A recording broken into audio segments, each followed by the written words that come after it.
تصور کیجئے کہ ایک ماں جس کے ہاتھوں میں صرف مٹی اور آنسو ہیں، وہ اپنے بچے کو سینے سے لگائے بیٹھی ہے۔ نہ کھانا ہے، نہ پانی، نہ امید کی کوئی کرن۔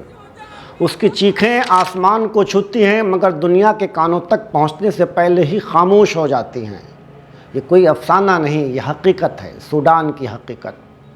سوڈان وہ سرزمین جو نائل کی گود میں پروان چڑھی اور آج خون اور بھوک کی ندیوں میں ڈوبی ہوئی ہے۔ سوڈان کے موجودہ حالات پر ہماری یہ ویڈیو آپ کی آنکھوں کو نم کر سکتی ہے، جہاں لاکھوں لوگ زندگی اور موت کی لکیر پر کھڑے ہیں۔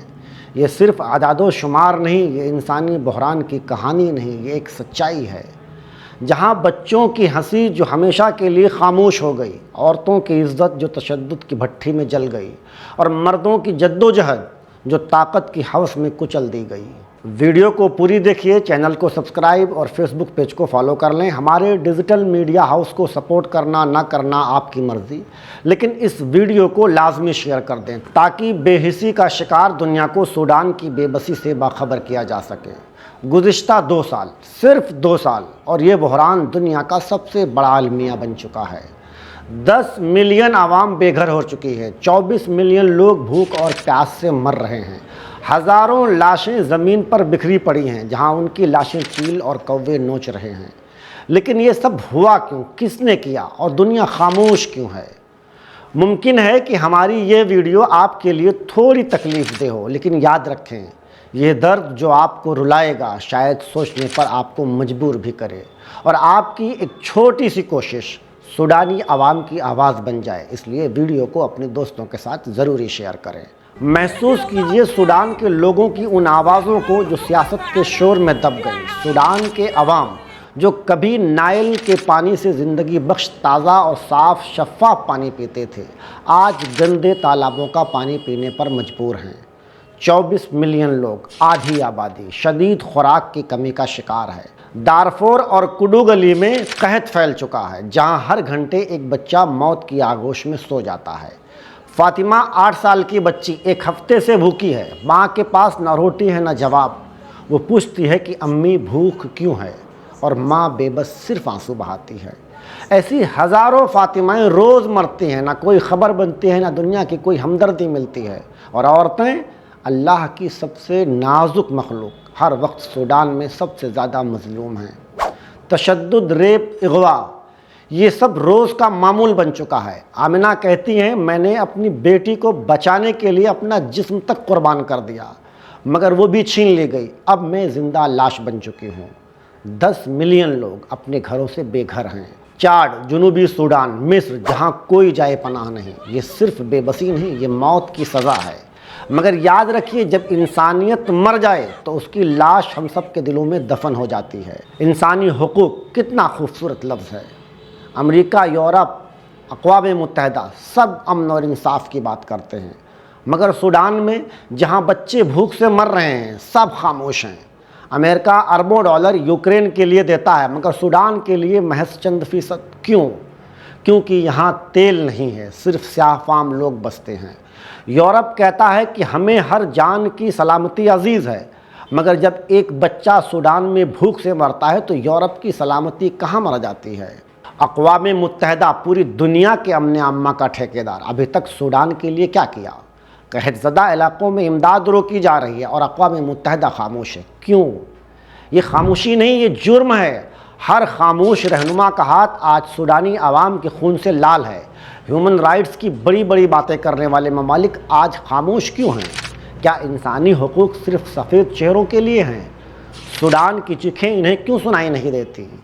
یہ انسانیت کا دھوکہ ہے، ایک ایسا دھوکہ جس نے پوری دنیا کے ضمیر کو مردہ کر دیا۔ جنرل البرہان، سوڈانی فوج کا سربراہ، کبھی ہیرو تھا، آج قاتل بن چکا ہے۔ حمیدتی، ریپڈ فورس کا کمانڈر، کبھی انقلاب کا سپاہی کہا جاتا تھا، لیکن آج ظلم کی علامت بن چکا ہے۔ ان دونوں نے وعدہ کیا تھا کہ ہم سوڈان میں جمہوریت لائیں گے، مگر لائے کیا؟ خون، بھوک اور خوف۔ اقتدار کے لیے لڑنے والوں نے اپنی ہی قوم کو تباہ کر دیا۔ ایک ماں پوچھتی ہے، کیا یہ ہماری حفاظت کے لیے لڑ رہے ہیں یا ہماری قبریں کھودنے کے لیے؟ البرہان اور حمیدتی، تاریخ تمہیں معاف نہیں کرے گی، اور شاید تم خود کو بھی معاف نہیں کر پاؤ۔ یہ جنگ اچانک نہیں شروع ہوئی، یہ برسوں کی ناانصافی کا نتیجہ ہے۔ 1955 سے آج تک قبائلی تقسیم، طاقت کی جنگ اور سیاست کی بدبودار چالاکیاں۔